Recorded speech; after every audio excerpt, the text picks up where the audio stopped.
오늘 하나님께서 우리에게 주신 말씀은 사사기 13장 12절로부터 14절 말씀입니다. 사사기 13장 12절로부터 14절 봉독하겠습니다. 마노아가 이르되 이제 당신의 말씀대로 되기를 원하나이다. 이 아이를 어떻게 기르며 우리가 그에게 어떻게 행하리이까? 여호와의 사자가 마노아에게 이르되 내가 여인에게 말한 것들을 그가 다 삼가서 포도나무의 소산을 먹지 말며 포도주와 독주를 마시지 말며 어떤 부정한 것도 먹지 말고 내가 그에게 명령한 것은 다 지킬 것이니라 하니라. 아멘. 오늘 특별 찬양 이 시간에는 아주 특별한 분을 진짜 모셨네요. 네, 피아니스트 우리 방원기 형제 박수 좀 해주십시오.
고맙습니다. 늘 우리 귀를 시원하게 해주시는 우리 찬양하는 분들, 오늘도 또 덕분에 시원했습니다. 감사합니다. 이 시간 예배하시는 여러분 한 분 한 분 우리 붙드시고 이끄시는 성령님이 함께 하십니다. 이기는 예배가 되시길 축복합니다. 애굽을 나와 가나안에 들어간 그 이스라엘 여호수아라는 지도자 이후에 그들이 구심점이 되는 지도자를 잃어버렸습니다. 사울 왕이 세워지기 전까지 그들은 정말 그냥 지파가 중심이 된 그런 삶을 살아가죠. 그러다 보니까 자연스럽게 토착민이었던 가나안 족속과 융화되는 과정 속에서 하나님의 신앙도 흐려지고 잃어버리는 신앙까지 흘러가게 됩니다. 이때 하나님은 다시금 그들에게 하나님의 존재를 인식시키세요. 징계를 통해서, 고난을 통해서. 그래서 그들의 하나님이 누구인지를 다시 찾게 하죠. 그때 그 중심의 역할을 했던 분들이 바로 시험받은 사사들이었습니다. 그러니까 사사기라고 하는 이 책은 가나안에 들어갔을 때부터 사울 왕이 세워지기까지의 역사를 기록해 놓은 책입니다. 사사기에는 14명의 사사가 등장해요. 운니엘, 에울, 삼가를 중심으로 해서 맨 마지막 사사가 바로 삼손이에요. 오늘 저와 여러분이 보았던 그 13장의 내용, 특별히 저희는 12절부터 14절까지 보았습니다만 1절로 11절의 말씀이 배경이 될 때에 그 12절에서 14절의 말씀을 제대로 이해하게 되죠. 자, 말씀을 보십시오. 삼손이 태어나던 그 때가 어떤 때입니까? 성경은 본문 1절에 보니까 이스라엘 백성의 범죄로 40년 동안 블레셋 사람의 손에 이스라엘을 넘겨주었던 때라고 말합니다. 이들의 범죄가 무엇입니까? 하나님에게서 멀어진 것이에요. 자, 그런데 2절을 보면 이렇게 말합니다. 소라 땅에 마노아라 이름하는 사람이 살고 있습니다. 안타깝게도 그 아내는 아이를 갖지 못하여 출산하지 못합니다. 3절에 하나님의 사자가 여인에게 나타납니다. 그래서 여인에게 아주 기쁜 소식을 전합니다. 아이를 출산한다는 소식입니다. 그리고 아들이라는 것입니다. 이 여인은 어떻게 합니까? 4절과 5절에서 하나님의 사자는 그 태어날 아이에 대한 이야기를 하고 있어요. 나싯인으로 자랄 아이였습니다.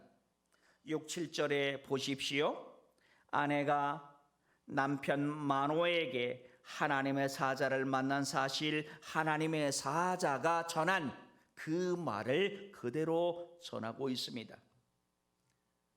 마노아가 하나님의 사람을 직접 만나고 싶어 기도합니다. 그게 8절의 내용이에요. 놀랍게도 하나님 마노아의 기도로 들어주셨어요. 그에게 나타났어요. 그리고 오늘 우리가 읽은 본문의 내용이 바로 12절입니다. 하나님의 사자를 만난 마노아를 한번 보십시오. 마노아가 이르되 이제 당신의 말씀대로 되기를 원하나이다. 이 아이를 어떻게 기르며 우리가 그에게 어떻게 행하리까? 12절의 말씀을 한 3개 정도로 나누어서 붙잡으시면 더 은혜가 될 것 같아요. 당신의 말씀대로 되기를 원하나이다. 마노아의 소망이 들어가 있어요. 그런데 이것은 그 소망을 뛰어넘는 또 다른 큰 의미가 있는 고백이기도 해요. 여러분, 당신의 말씀대로 되기를 원하나이다. 우리는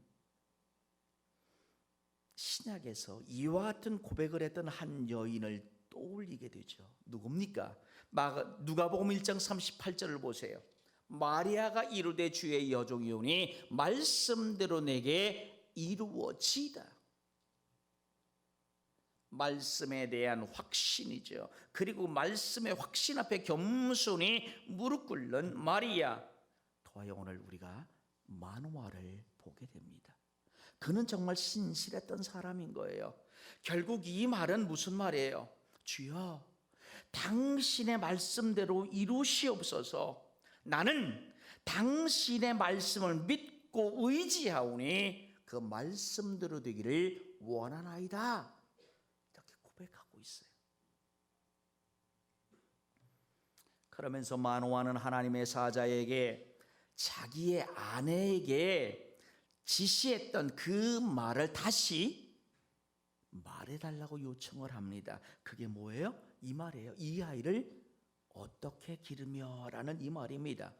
여러분, 이때 기르다라고 하는 이 말의 히브리어 원어는요, 재판 또 관습이라는 말을 가지고 있대요.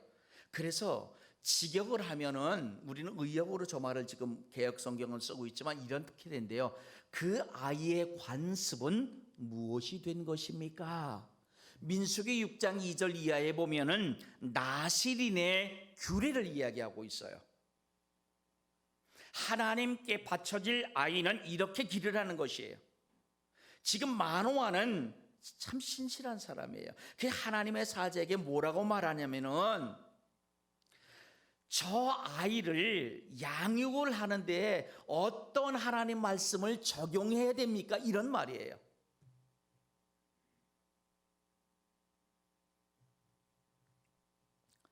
그뿐만이 아니에요. 이어서 이렇게 말해요. 그에게 어떻게 행하리까? 여러분, 이 말은 진짜 우리는 많이 의역을 했어요. 지금 우리가 가지고 있는 성경은 킹 제임스 성경이라는 성경인데, 다른 때는 참 직역을 많이 했는데 여기서는 지나치게 의역을 했어요. 성경 중에 RSV, NIV라는 성경이 있어요. 공동 성경이라는 거 들어보셨죠? 70인역은 이것을 그대로 직역을 했어요. 이것을 직역하는 것이 우리가 말씀을 받아들이는 게 좀 더 쉬워요. 직역을 하면 이런 말이에요. 그의 일들이 무엇입니까? 여기엔 두 가지 마노아의 기도가 들어있는 것이에요. 하나님, 하나님의 사자를 향해서 내가 그 말씀이 내게 이루어짐을 나는 확신합니다. 겸손함으로 그 말씀 받아들여. 그러면서 어떤 하나님 말씀을 적용하여 저 아이를 가르치겠습니까? 그러면서 뒤에 말은 뭐냐면, 이제 그가 나실인으로 자라나 하나님의 일을 할 때에 그 하나님의 일이 무엇입니까? 이런 말이에요.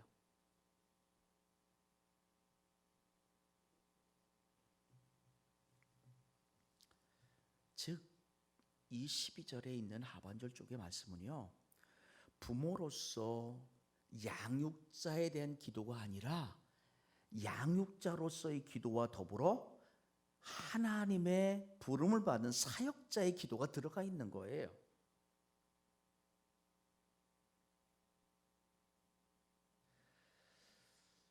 우리가 아기에게 어떻게 하면 되겠습니까? 자, 이것이 의역의 모습도 결코 문제가 되지를 않아요. 저는 이 부분에서 우리 오늘 개신교 성경학자 의역을 한 이유를 찾아봤어요. 이런 것 아닐까요? 자녀에 대한 소망의 약속을 아내에게 했어요. 그리고 지금 아내가 남편인 마노아에게 들려줍니다. 마노아는 지금 하나님의 사자를 통해서 그 아내에게 들려준 기쁜 소식을 본인도 듣기를 원해요. 그것은 확신에 대한 모습이 아니라 이런 것 아닐까 싶어요. 그가 믿음의 사람이라는 걸 전제로 본다면 이 아이는 나실인인 거예요. 그 나실인의 양육은 아내에게만 있는 게 아니에요. 엄마에게만, 남편에게도 있는 것이에요. 이것은 어느 한 사람의 책임 아니에요. 공동의 협력과 책임을 필요로 하는 것이에요. 여러분, 오늘 우리 공동체 안에도 다음 세대가 있어요. 다음 세대에 대한 책임은요, 맡은 우리 교육자들과 선생님들에게만 있는 게 아니에요. 우리 모두에게 다 있어요.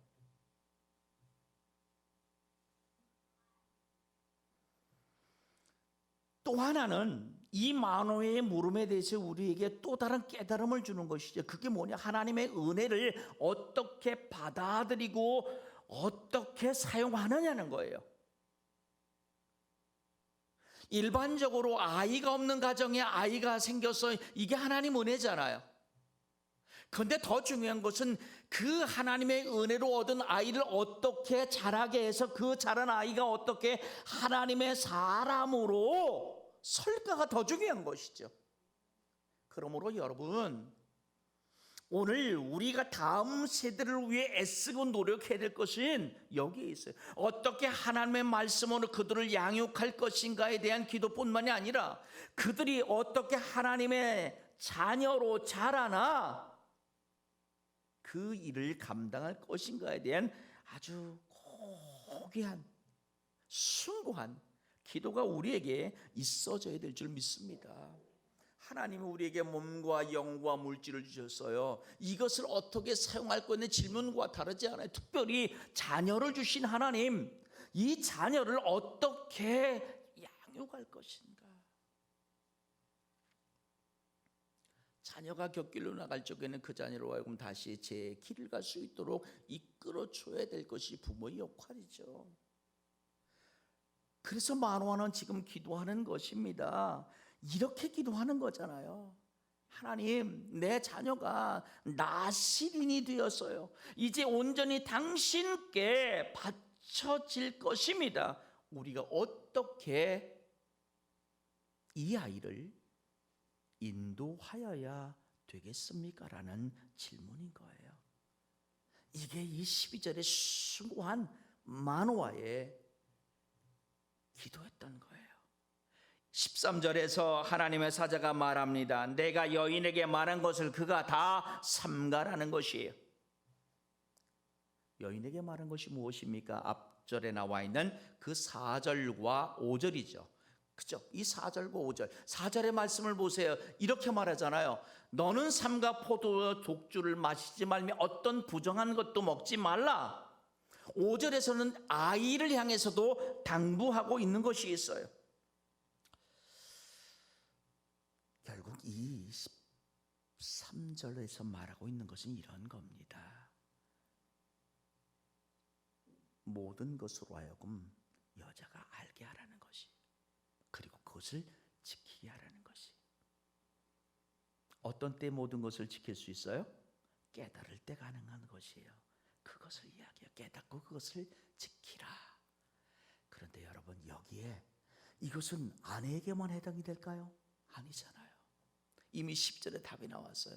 남편에게도 답이 들어가야 되는 거예요. 그래서 14절에 말씀을 주세요. 이렇게 말합니다. 포도주와 소선을 먹지 말라. 부정한 것도 먹지 말라. 내가 그에게 명령한 거 다 지키라. 여러분, 민수기 6장 3절과 4절의 말씀이 바로 그 내용이죠. 여기에 보면은요, 포도주와 포도주의 초와 포도즙, 생포도, 건포도, 포도씨와 껍질까지 다 먹지 말라라는 것이에요. 취하게 만드는 포도주와 직접적 연관이 없는 것조차도 먹지 말라고 말하고 있어요. 아마도 그것을 먹음으로써 자연스럽게 포도주도 마시게 될 것을 염려하여 금지한 것 같아요. 데살로니가전서 5장 22절에 그래서 성경은 이렇게 말, 악은 어떤 모양이라도 버리라. 이 말을 직역하면은요, 여러분, 이런 말이에요. 모든 종류의 악을 버리라. 모든 종류의 악을 버리라는 것이.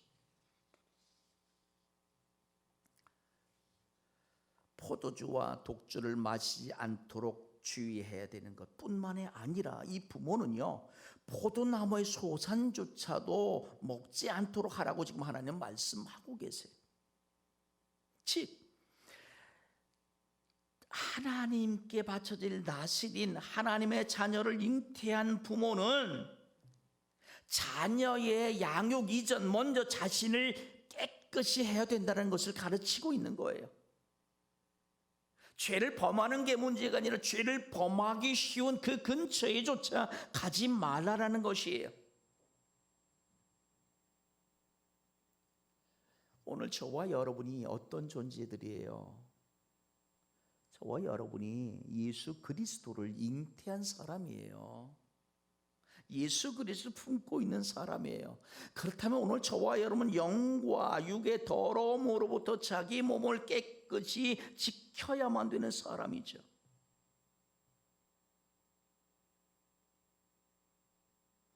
자녀를 어떻게 기를까라고 하는 그 질문, 이 아이의 역할이 무엇입니까? 라고 하는 질문에 지금 하나님의 사자는 먼저 무엇을 말해요? 너를 지키라고 말하고 있는 것이, 자녀 이전에 너를 지키라. 더 쉽게 너부터 양육하라. 그 후에 자녀에 대한 양육이 뒤따라옴을 가르쳐 주시고 있어요. 자, 다시 한번 오늘 말씀을 돌아보세요. 이 아이를 어떻게 기르며 우리가 그에게 어떻게 행하리까? 직역을 하니까 그 아이의 관습 규례가 무엇이 된 것입니까? 그의 할 일이 무엇입니까?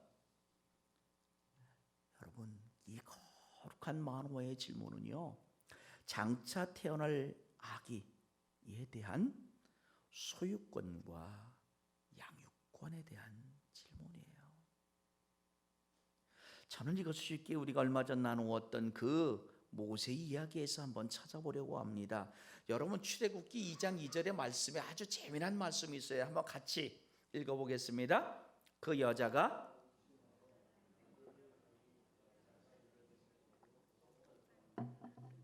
아멘. 하나님이 이스라엘에게 복을 주시니까요, 자녀의 수가 늘어나는 거예요. 오늘 이 나라, 이 땅에도 하나님의 자녀의 복을 주시길 축복합니다. 제발 둘, 셋, 우리 교회에서도 키워줄 테니까 걱정 말고 나요. 알았죠? 걱정 마. 진짜로 키워줄게. 아주 상관없는 도에서도 상금 준다는데 우리가 못 키워줄 게 뭐 있어. 나.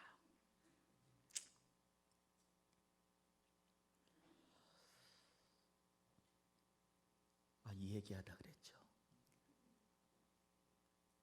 애굽 왕이 놀래서 뭐를 얘기하죠? 태어난 아기들 남자라면 다 죽이라는 것이에요. 그랬더니요, 이 믿음이 있다고 하는 부모들이요, 바로의 말대로 한 거예요. 그런데 모세의 아버지와 어머니만큼은 그 말대로 하질 않아요. 조금 전에 보던 출애굽기 2장 2절에 보니까, 거기에 보니까 이렇게 말해요. 아이가 잘생겼대요. 그러면 낳았더니 이게 내 자식이요? 생긴 게 왜 이래? 이게 누구야? 이 아이를 버리고 죽였다는 말이 아니에요. 예전 성경이 참 좋아요. 우리 한자 문화권이라 예전 성경에는 준수했다고 말해요. 준수했다는 말에 그 준자가 빼어나다는 말이에요. 용모가 수료했다는 말뿐이 아니에요. 이 말을 의역하면 이런 거죠. 하나님의 뭘 가진 거예요? 영광이 그 안에 있던 거예요. 하나님의 생기로 만들어진 존재였다는 거예요. 하나님의 형상이 그 안에 있었다는 거예요. 그래서 모세의 아버지와 어머니는 이 아이를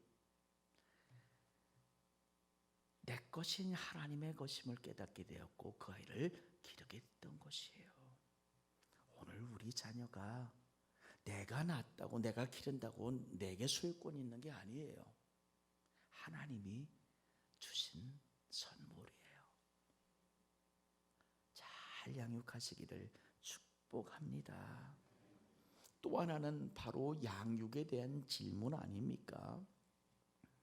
어린아이가 태어나면서 맨 먼저 만나는 학교가 가정이라는 학교래요. 맨 먼저 만나는 스승이 부모랍니다. 여러분, 사도행전 7장 23절에 보니까요, 나이가 40이 되면 그 형제 이스라엘 자손을 돌볼 생각이 났더라고 모세에 대한 이야기를 말하고 있어요. 아시는 것처럼 나일강에 벌어진 모세가 바로의 딸에게 건져져서 서너 살 때까지 다시 어머니에게서 양육되어지는 것을 우리가 알아요. 그리고 40세가 될 때까지는 바로의 왕궁에서 그가 양육을 받아요. 놀랍게도 35, 6년의 양육과 3, 4년의 양육, 이것이 히브리 교육의 문제와 애굽의 교육의 차이를 말하는 것이 아니에요. 하나님의 말씀으로 기른 자녀의 위대함을 말하는 것이에요. 만호의 기도와 다르지 않은 거예요. 그러므로 여러분, 오늘 우리가 우리 자녀를 기를 때에 좋은 대학 가는 거 중요해요. 좋은 또 직장 갖는 거 중요해요. 근데 더 중요한 것은 하나님의 말씀으로 이 아이가 자라고 있느냐는 거예요. 말씀의 길을 가고 있느냐는 것이에요. 일단 수많은 목사의 아들, 딸들이요, 곁길로 얼마나 많이 가는지 몰라요. 나도 우리 애들도요, 지금 안 보니까 한 놈 있긴 있군요. 쟤 하나 빼놓고는, 여기 있으니까 쟤 하나 빼놓고는 아예 정신 없어요. 이거 어떻게 그냥 내 마음대로 할 수도 없고. 그런데 여러분, 걱정을 하지 않아요. 왠지 알아요? 그에게 뿌려진 것은 생명의 씨예요. 그리스도의 씨예요. 그게 발아될 때가 있어요. 여러분, 조급해하지 마세요. 여러분, 하나님이 계신지 안 계신지 의심될 때 있잖아요. 예배하고 하나님께 물질을 드리며 아까울 때 걱정하지 마세요. 어느 순간 믿음의 싹이 터지고 발아가 되면 여러분이 못했던 거 한 번에 다 하게 돼 있어요. 절대 걱정하지 마세요. 우리 자녀 또한 다르지 않아요. 그러므로 오늘 저와 여러분이 기도할 것은 하나예요. 만호와 같이 내 자녀를 어떠한 말씀으로 양육해야 합니까? 이 아이를 향한 하나님의 기대는 무엇입니까? 오늘 다시 한번 물어봤으면 좋겠어요. 어떻게 기를까요? 어떻게 기를까요? 기도하겠습니다. 하나님, 자녀를 주심을 감사합니다. 다음 세대를 허락하심 감사합니다. 본이 되기에 두려워함으로 하나님 말씀을 품게 하시고 말씀 따라가게 하시옵소서. 보여지고 드러나는 삶을 통하여 내 자녀들, 내 다음 세대가 우리 뒤를 쫓게 하시옵소서. 그러므로 하나님, 다시금 이 시간 기도합니다. 마노아처럼 어떻게 길러야 하겠습니까? 그의 할 일이 무엇입니까? 기도하게 하시옵소서. 예수님의 이름으로 기도하옵나이다. 아멘.